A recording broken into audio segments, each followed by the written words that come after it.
కుక్కల దాడి ఘటనలపై తెలంగాణ హైకోర్టు ఆగ్రహం వ్యక్తం చేసింది. వీధి కుక్కల దాడుల నివారణకు ఎలాంటి చర్యలు చేపట్టారని ప్రభుత్వాన్ని ప్రశ్నించింది.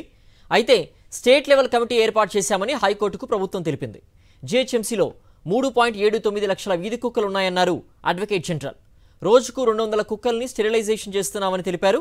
అయితే స్టెరిలైజేషన్ ద్వారా దాడులను ఎలా ఆపుతారని హైకోర్టు ప్రశ్నించింది. తదుపరి విచారణ 2 వారాలకు వాయిదా వేసింది ధర్మాసనం.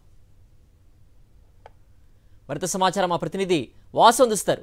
వాసు, కుక్కల దాడి ఘటనలపై తెలంగాణ హైకోర్టు ఆగ్రహం వ్యక్తం చేసినట్టు తెలుస్తోంది. అప్డేట్స్ ఏంటి?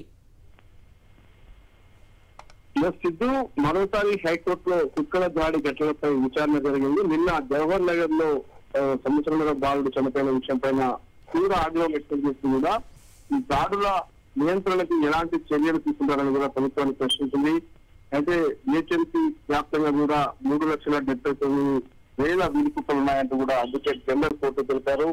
అయితే కుక్కల దాడి ఘటనలు నివారించేందుకు స్టేట్ లెవెల్ కమిటీలు, ఎందుకంటే గత విచారణలో కూడా స్టేట్ లెవెల్ కమిటీలు ఏర్పాటు చేసి నియంత్రణకు ప్రయత్నాలు సాగించాలని హైకోర్టు ఆదేశాలు ఇచ్చిన నేపథ్యంలో తెలంగాణ ప్రభుత్వం కమిటీలను అయితే ఏర్పాటు చేసామని కోరుతామని చెప్పింది.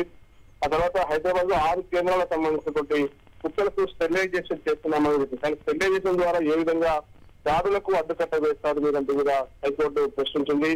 అయితే ప్రధానంగా కూడా గతంలో చూసినట్టయితే స్టెరిలైజేషన్ షెల్టర్ హోమ్స్ కి తరలిస్తే సమస్య పరిష్కారం అయ్యే అవకాశం ఉందంటూ కూడా యానిమల్ వెల్ఫేర్ అసోసియేషన్ తరఫు న్యాయవాది కోర్టుకు చెప్పిన నేపథ్యంలో కూడా అలాంటి ప్రయత్నాలు సాగించాలని కూడా సూచించింది. నాగపూర్ లో దాదాపు 90,000 కుక్కలను షెల్టర్ హోమ్ కు తరలించి వెల్ఫేర్ అసోసియేషన్ తరఫున కూడా న్యాయవాది చెప్పిన నేపథ్యంలో కూడా ప్రభుత్వం ఏర్పాటు చేసిన కమిటీలతో పాటు యానిమల్ వెల్ఫేర్ అసోసియేషన్ సభ్యులు భేటీ అయ్యి పరిష్కార మార్గాన్ని చూపాలంటూ కూడా హైకోర్టు అయితే అసలు తదుపరి విచారణ 2 వారాలకు వాయిదా వేస్తూ కూడా ఆదేశాలు జారీ చేసింది.